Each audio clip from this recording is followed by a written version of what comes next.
some slides that I can use briefly for this, depending on how you go through it. Yeah, sure. Hello, Ken. Morning. Morning, Philip. How are you? Hey, Ken, how's it going? Good, thank you. And for you? Right, good. Where are you calling from today? It's from Southern California, right outside of LA. Okay. So you got good weather there? You got good weather? Yeah, pretty nice, actually. How about for you?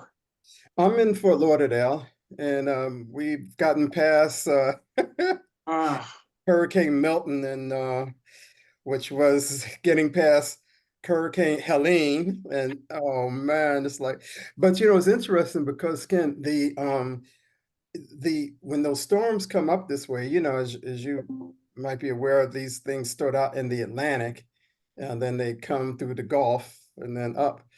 So I'm on the east coast of Florida. And so what happens is that for the most part, when it hits the shore, it hits it on the west coast, like Tampa and Naples and all. So it's a little more crazy there, but the residual impact is incredible because the winds, like we didn't get any. We had rainstorms. Hey, Stephen, how you doing? We had rain before and wind, but then like the northern part of Florida, like in some of those smaller towns, and like I live in a condo right off of the river here, mm, and so I'm in pretty good shape from that standpoint. But boy, some of these other places that are right on the ocean or in areas where that get flooded, they really experience a bad time. But, How high oh, up are you? I'm on the 12th floor. Well, that's high enough. Yeah, I don't want to be much higher than that. But my view is unimpeded, like my balcony and all, and I can withstand. And my car is on the second floor, so that way it doesn't get flooded. all right.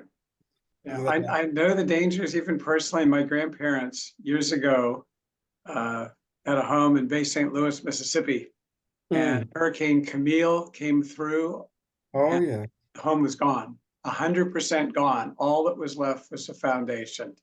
Wow. Just Wow. horrible. It was an old house. Terrible. It Mm. just crazy. Yeah. Welcome, Rigo. Hello. Hear about. Okay, Rigo, do you know Philip Berry? There we go. I guess no, this is the first time that I meet him. Great. Mexico City. And so, Stephen, you're looking younger every day. I am younger. It's that hair dye. Really? The wrinkles went away, everything. That's great. Life is tough in the desert. Desert. Miracle creams, huh? I went to a high school reunion some years ago and everyone was saying how great everyone looks. I said, the only reason we're all saying that is we all have cataracts. Yeah, right. Exactly right. Actually, I had a skin problem, so I went to a dermatologist a couple of years ago, and she gave me what she calls magic cream. And, Uh-oh. and so you rub it in. It's like Hollywood stuff, and it massages. So it's face cream, and so every morning, while digesting the first coffee, it's massaging my face, and I'm not doing this, but the wrinkles and the pores get taken care of. And so now the idea is to not screw it up with too much stress, and other shit. So, and plenty of vodka. So everybody, Ken and his family have celebrated the birth of a granddaughter just recently. Oh, Yeah, fantastic. thank you. Very exciting. Thank you. Yes. Thank you very much. Mazel tov and everything with that, That's Yeah. it, man. That's it. This time of year, it's great. Yeah. So, okay. let's begin. I think we're going to be joined by one or two others, but a couple of others who said yes, I have now said no. Just so you know, 5 p.m. California time, 8 p.m. East, 7 p.m. in Mexico City. Tonight, we're going to reach Tokyo again. This And is the same people. 7 p.m. in Mexico City now? No, it'll be I 6. think it's 6 p.m. Yeah. Oh, Oh, 6. oh. Was it 1 hour or 2 hours? I thought you were 2 hours. Mexico does not change clocks now. So when the US goes to daylight savings, California's 1 hour difference. In November, when the US changes clocks, California will be a 2 hour difference. Oh, okay. I'll try to remember. One more thing you have to remember in life, Ed. Yeah, you're right. so I'm looking at Zoom. Hopefully they're doing it right. Okay, so No, anyway, they're it's not. 5 p.m. today, California time, and we'll be on a different Zoom, not this one. So, does anybody object to the AI note-taking? No. Okay, No, no. okay, stand by. Annual ritual. Thank you. There's a point in everybody's career where they go through this annual ritual of performance management. And unfortunately, the way most people are looking at performance management, it's the time that my boss gets to tell me or not tell me how much money, more money I'm going to make. I mean, that like we're so focused on the bottom line from a standpoint of the money that we're going to get and how this conversation is going to either help or hurt me, towards some of my own economic goals. That's one of the reasons why we see economy is such a big thing right now, where people are Frozen. Philip, can you hear me? He's frozen, I guess. Yeah, frozen, Phil.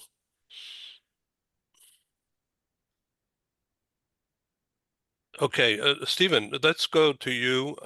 And you've been really, really busy, and I really appreciate your time coming on here.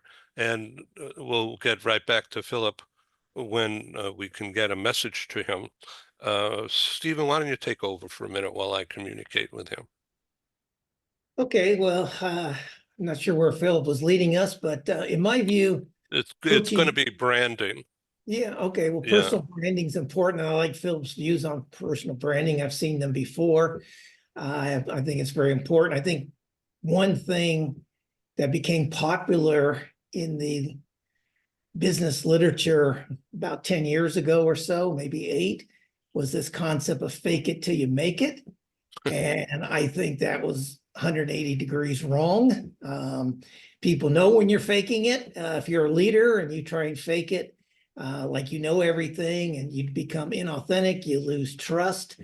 There's a dearth of trust in the workplace already in today's world. So I think this whole concept of trying to brand yourself and show yourself that you're something that you're not is certainly the wrong thing to do. So I would say authenticity in personal branding is critical. Ken Lloyd? Oh, I absolutely agree with Stephen on that. If we try to be something that we're not, it becomes very obvious. And while transparency is important in playing a role as a coach, a counselor, or a mentor, being so transparent that they can see that you're a phony is not exactly what we're talking about when we have transparency. We want genuine, authentic behaviors, and then that transparency is really a plus. But it's being honest, it's being open, it's being communicative, receptive, and focused on helping your employees develop and meet their goals, and also continuing our own growth and development as part of the process. What is the date of arrival? Just changing the topic for a second. What's the date of arrival of your new book? It's coming. I thought you were going to ask about my new granddaughter. You're welcome to change the topic. Yeah, the new book is coming out on December 17th of this year, Performance Appraisals and Phrases for Dummies. And fortunately, it does not go down the road that we were just hearing about from Phil. Hi there. As he even indicated, that's a problematic direction. Yeah. So, yeah. So can you come back in sometime? Oh, okay, good. Yes, Stephen is and Ken are now talking. But I welcome you back in anytime.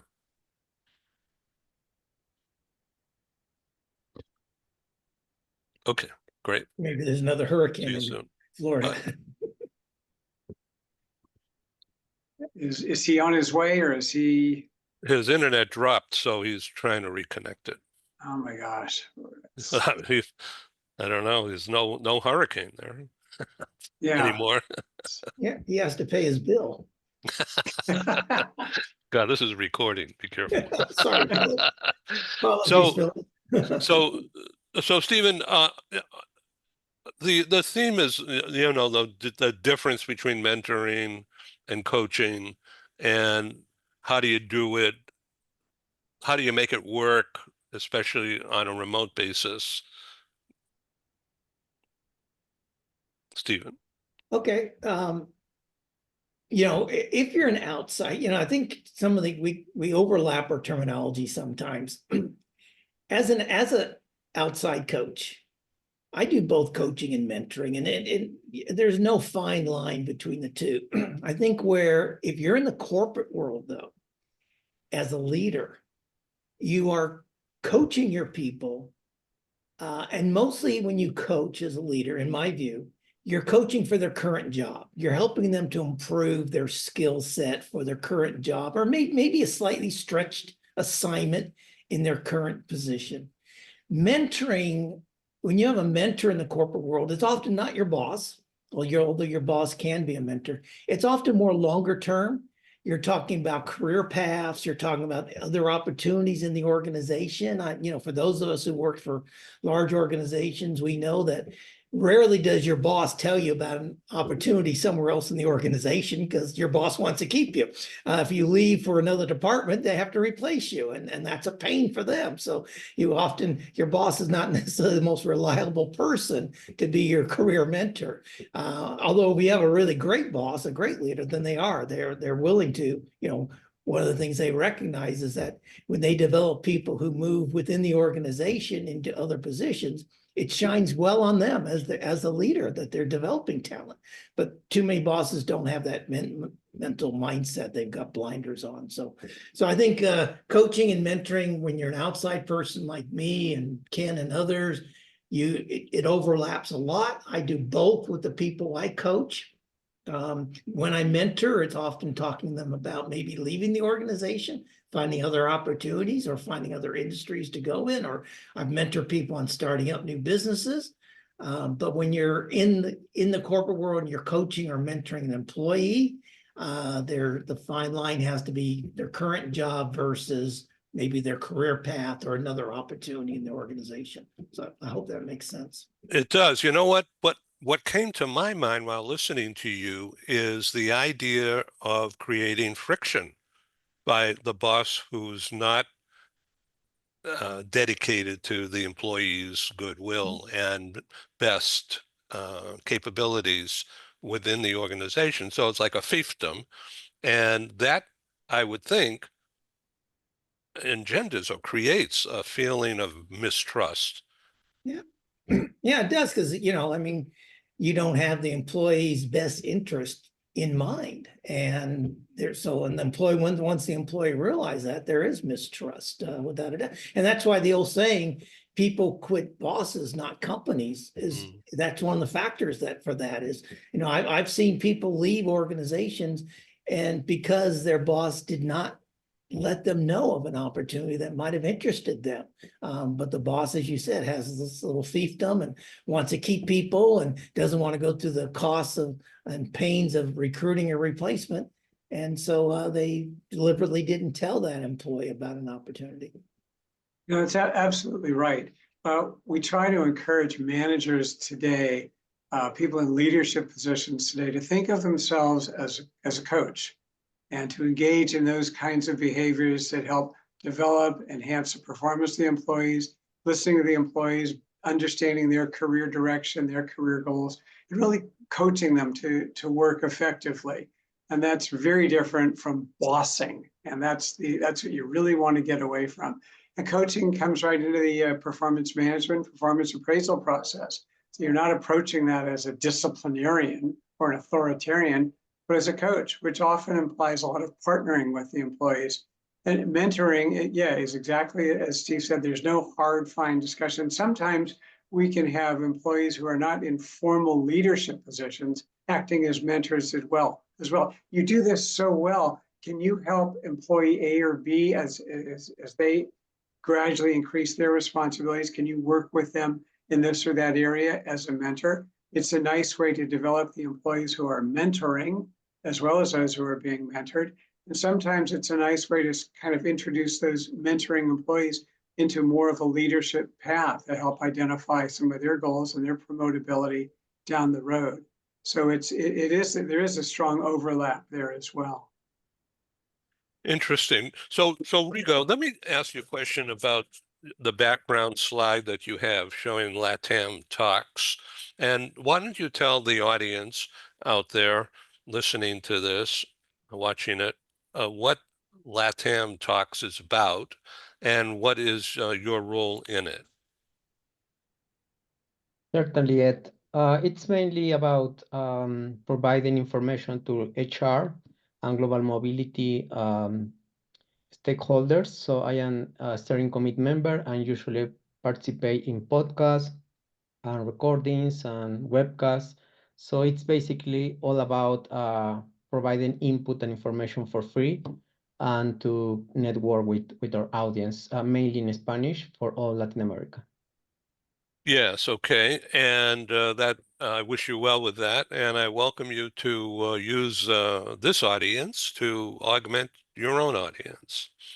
So the picture that you're using on my screen looks a little cloudy or smoggy. I hope it's not smug, but I was wondering if you have a different picture that would be brighter, cheerier, more colorful that you could use. And as I remember from other people from LATAM Talks being on this program earlier, there was a different logo. Yeah, okay, there it is. So you sort of go like that so we can look at it. That's the Brazilian version, so it's a little bit more. It's happier. Yeah, yeah. So why don't you move to the left or the right so the audience could see the beautiful logo that you have there? Okay, great. And there's Brazil in the upper corner there. Yeah. That's really a huge country, isn't it? I mean, that goes like that way, all the way across. And, Mexico is up there somewhere, but also big because it starts in Tijuana and goes to Houston, going across east-west. And that's really amazing how big Mexico really is. Most people just think of it of straight down underneath California, but it's not. Yeah, it's the whole Latin America continent. It's huge and so diverse. Yeah. Yeah. So, Stephen, when you lived in Mexico City, did you have any difficulty adjusting to the elevation and the time zones? Yeah, a little bit, actually. Time zone, no. I mean, I've spent my whole life traveling around the globe. I mean, I get up at 5 o'clock. Doesn't matter where I am in the world.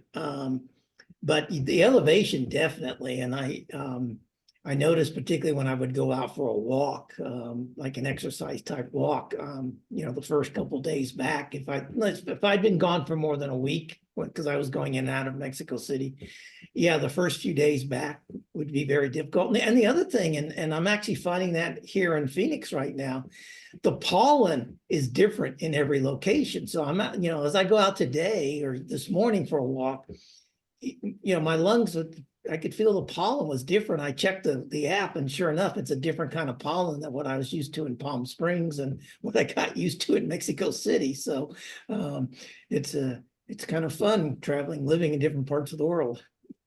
Interesting. Wow.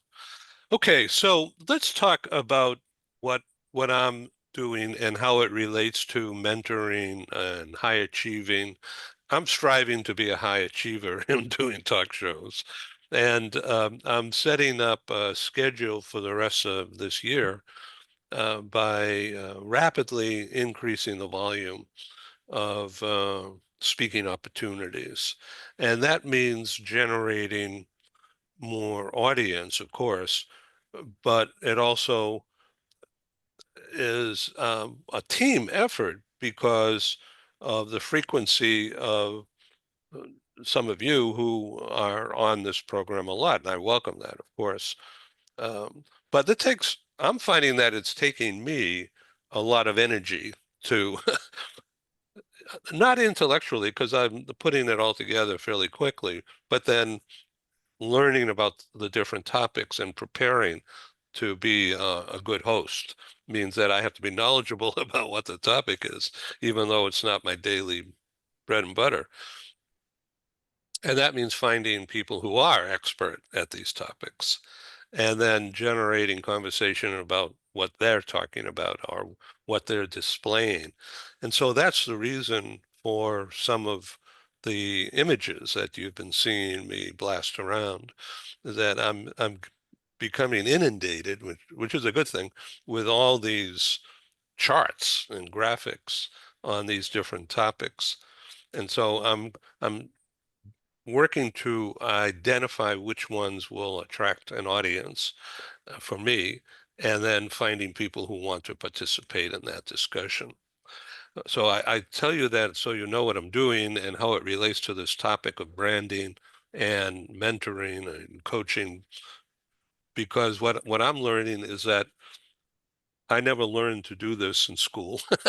And that would be an interesting topic now in what a community college setup, or, Stephen, in your experience being in marketing forever in different organizations, what do you think of that idea of teaching media and how to use media to kids? And I think they're already way ahead than I was at that age in getting comfortable in front of a camera and using video, particularly now with AI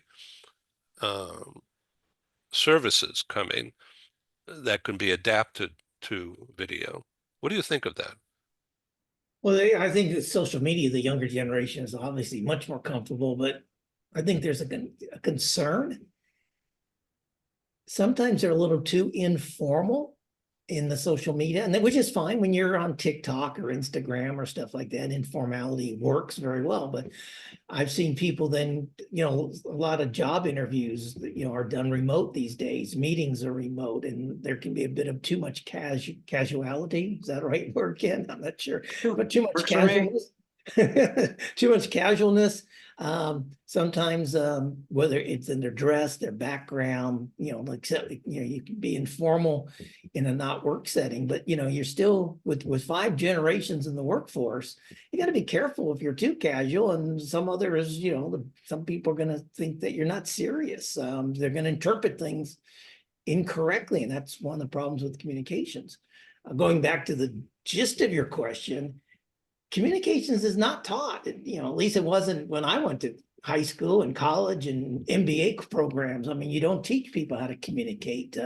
You teach people about financial spreadsheets and project plans and SWOT analysis and things like that. But yeah, so there is a lack of the ability to communicate in the workplace and interpersonally, which is, as you know, one of the bases of the new book I've got out. So, but in the workplace, definitely communications needs to be taught better. Dr. Ken Lloyd, I'm deferring to Totally your. agree. Yeah, I totally agree. It's hard versus soft skills, and the hard skills are much easier to teach for people to learn, particularly in a program like an MBA program. here's accounting, here's finance, here's marketing, here's this or that, operations research, as opposed to the kinds of softer skills in terms of listening, communicating, understanding others, demonstrating emotional intelligence and all. And those are really, as we've talked in previous sessions, so critical for success in managerial positions. So I agree, additional emphasis on that would certainly help. I remember we used to have kind of the equivalent of a sensitivity training class or two when I was back in business school, which was interesting and helpful, but the world's come a long way since then. Communications have changed. I agree that those coming up are certainly more skilled, if you will, in getting out into social media and interacting. But sometimes, as it's mentioned, it doesn't translate into a business meeting and a business discussion. And you'll see it all of a sudden, they're on the screen and they're off, they're doing this, and then it goes silent. And so there is a need in terms of just really handling oneself effectively in some of these more business-oriented discussions that could be very important in training and educating as people come through these programs. Again, whether they're getting an MBA or not, it's a very good skill to have coming out of school, because this is where the world not only is going, this is where it is. This is where jobs are. And if we're not good at this, you can easily ruin a job interview just by how you're handling yourself on social media, in spite of your background, your skills and abilities that you might possess. So it's excellent training for people to have. So Stephen, yesterday I was reading about the Amazon CEO ordering people back to the office, and the interviewer, and this was a print article that I was reading, said, "Isn't this a soft or a backhanded way to not do layoff notices, that there's going to be a certain number of people who are just going to walk?" And so that's the end result, what they probably were after to begin with. Possibly. I mean, I don't know what's in their heads, although they have announced that they do want to reduce their workforce. But yeah, this is not new, Ed. I mean, I remember years ago when, and it's part of life, ExxonMobil created this huge campus facility north of Houston, and it was moving people from all over the country, mandating that if you want to keep your job at ExxonMobil, you had to move to Houston. So, you know, for instance, their PR and communications people were based somewhere, I think it was Roanoke, Virginia, somewhere in the Virginia, Washington, D.C. metro area. And, you know, people were, you know, ExxonMobil did a great job. They gave them, you know, I think up to like 18 months notice that this was going to happen. If they didn't want to move, you know, they helped them find other jobs. If they did want to move, they obviously helped them, you know, here were real estate agents to help you. I think, you know, they did all the things that a good company does in terms of, you know, relocation services and, you know, flights to, you know, go find housing and schools and things of that nature. But, you know, companies have made these decisions. So I think whether this is an underhanded way for Amazon to reduce their workforce, yeah, possibly. And that's not necessarily bad, you know, because they're going to find the people who don't want to work there. So let the people make the decision. Otherwise, Amazon could end up firing people that say, you know, geez, I really want a career at Amazon. and get stuck with severance and other issues. Well, there's always that, you know, there's always going to be the conspirators, you know, things that, yeah, that's one way of reducing their costs of getting rid of people. And yeah, maybe that's true. But on the other hand, like many things in life, we won't know until it happens. I'd be willing. I want to see the interview person in June of next year who interviews that CEO and says, "How did that go for you? Did you get rid of the right people? How many people did you have to hire? You know, how much stress was there in the workplace?" Because one of the things no one's taken into consideration is those who stay, the workload's not going to get reduced. Those who stay are going to get dumped on, and unless Amazon hires a bunch of people, there's going to be huge risk of burnout and mental unwellness and drama and conflict in the workplace simply because of this decision that they're making. We'll see. Ask them in June how it went. How's it going? Really? So you, thank you very much for signing up for the November 20 edition. Thank you. This was generated by Germany-based Anata from Cologne or Cologne. Um, she she's been on a contract and has not been able to join us, and she regrets it. So she says, "Why don't we set up something after November 18?" Because that's when I'll be available. So I said, "Okay, how about November 20 at your 5 p.m. In Germany?" And that's how all that started. Now, I've been sending that around and people are signing up right and left. And so my goal, again, is to broaden the audience and the reach and add voices to some of the topics that we've already done that were US centric. So that's where I'm going. So thank you for being involved. As I mentioned, the New York event is on 12/12, and that will be in Manhattan West Side in this beautiful, huge new office park called Hudson Yards. And there's fire engines coming down the street here. Maybe you can hear that. But Hudson Yards is a development that's now open. It took 10 years to build, but it's like an office park with these giant buildings, and the HSBC tower is like 70 stories, and we're going to be on floor 29 in that conference center, and that's going to be the in-person, but they have state-of-the-art tech help included in the package that they're giving me. And so we'll be able to broadcast much of it, not all of it, but much of it. So I invite you all to come and be involved.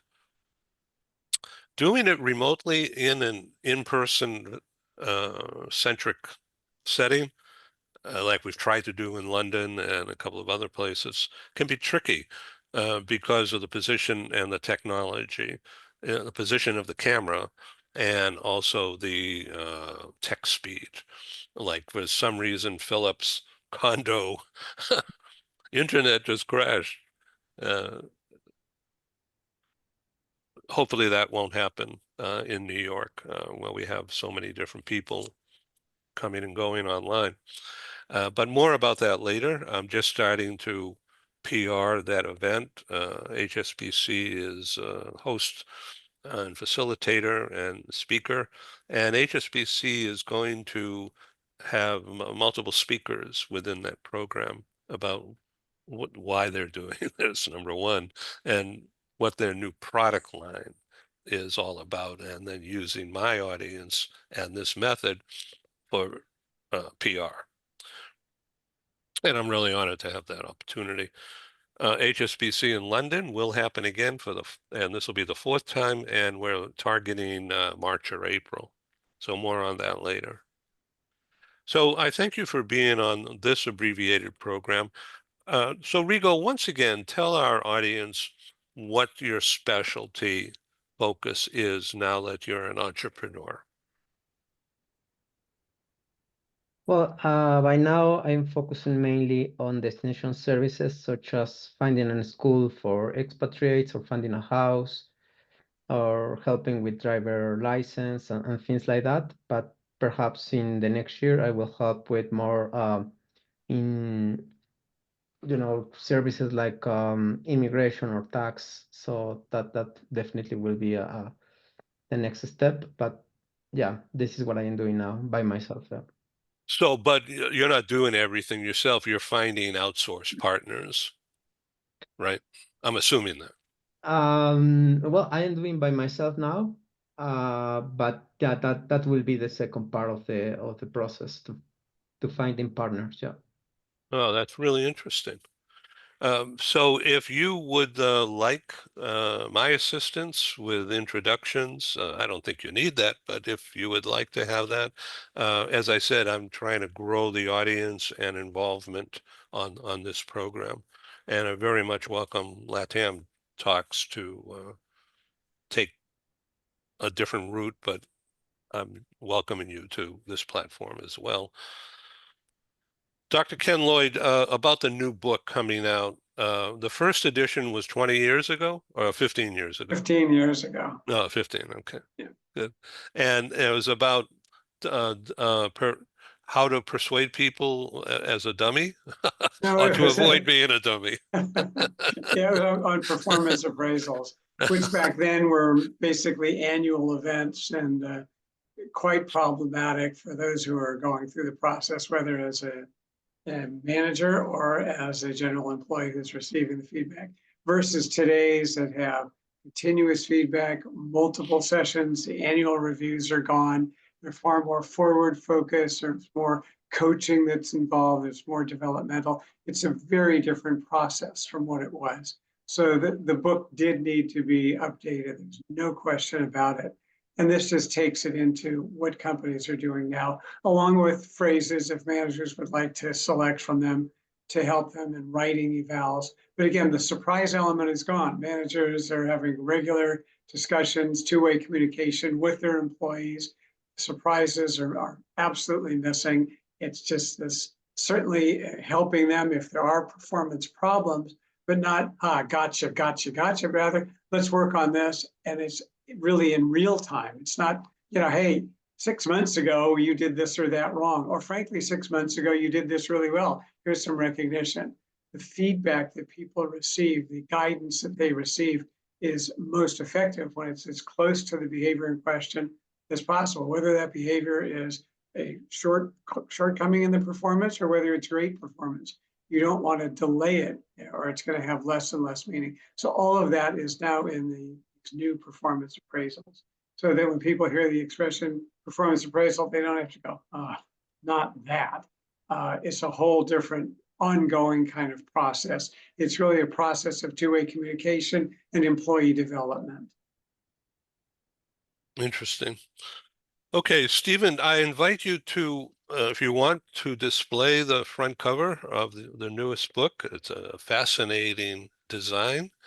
And if you could do that, I know that the audience would love seeing it. Okay.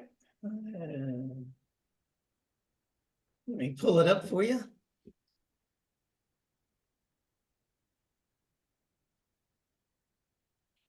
Got so many images here. But, here we go. I'll use that one.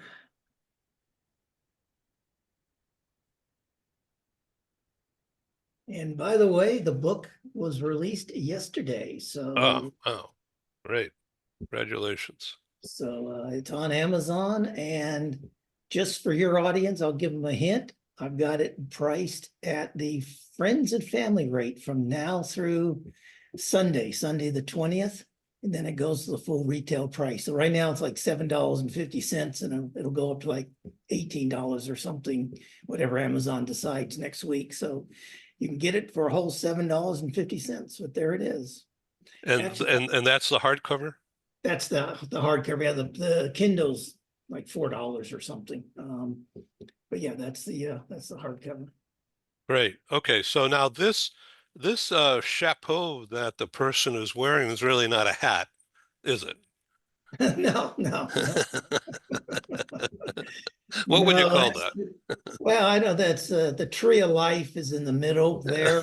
This book is about how we interact with each other on an individual basis, interpersonally, outside work as well as within the workplace. So it's not a business book to speak of. It's more, as you see here, the subtitle, Change the World by Changing Your Mindset. So how we change our mindsets about the people we interact with can change our own worlds, whether it's our communities, our schools, our religious institutions, whatever we're involved in. And then the arms there, the arms are, those are not blood vessels. That's the DNA double helix, because we have like 99.9% in common with each other genetically.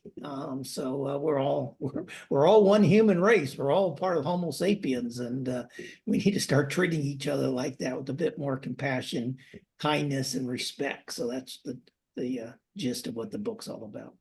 So the subtitle, Change the World by Changing Your Mindset. So is that targeting the younger generation? It's targeting everybody, actually. I don't believe, if you want to make a difference in the world, doesn't matter what age you are. You can be a teenager on up into your 80s. Again, we're not talking about solving the Middle East crisis. We're not talking about solving world hunger or poverty. I mean, those are all great issues, but very few of us are in a position to do so. Very few of us are, the Bill and Melinda Gates of the world who can make an impact on those major issues, global issues. But we can all, just smile at one another, say hello. One of the things I find, when I walked in Mexico, one of the things I really loved walking around my neighborhood was that people would make eye contact with you. They'd be out walking their dogs. And sometimes, as in Mexico, a lot of people have helpers, and it'd be the helpers walking the dogs, not the owners. And, there's a class difference, but they still look you in the eye and say, buen dia, have a good day. But here in the United States, I find even this morning in my walk, at least a third of the people I passed going the other direction had their head down, not looking at their phone. They just don't want to make eye contact. They'll look away.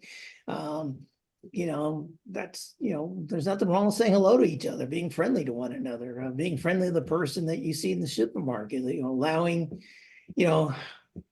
things I try to do. I was in Target the other day with half a basket full of things I was buying, and the person behind me had 3 items, and it was very easy for me to just to turn around and say, please go in front of me. You only have 3 items. And then at first they said, no. I said, look, you've only got 3 items. I'm in no hurry. That's a humany mindset, where there's the non-humany mindset is thinking about me, and they can wait. I was here first. I'm going to do my check out of my 15, 20 items, whatever I had, and you can wait for me because I beat you to the checkout line. Well, I want to change that. Change your mindset. You can change your little bit of the world. Wow.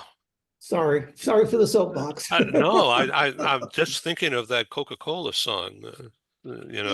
Change the world.